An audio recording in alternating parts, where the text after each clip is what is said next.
বিসমিল্লাহির রহমানির রহিম। পরম করুণাময় মেহেরবান আল্লাহর নামে শুরু করছি।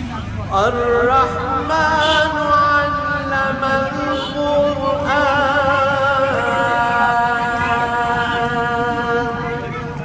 পরম দয়ালু আল্লাহ এই কোরআনের শিক্ষা দিয়েছেন। খলাকাল ইনসানা আল্লামাহুল বায়ান। ভিডিওতে আমিও রাখি। তিনি মানুষকে সৃষ্টি করেছেন এবং তাকে কথা শিখিয়েছেন। আশ-শামসু ওয়াল কমারু এখন পাবো না আমরা নিশ্চিত। হ্যাঁ? সূর্য ও চন্দ্র একটি হিসেবের অনুসরণ করছে। ওয়ান-নাজমু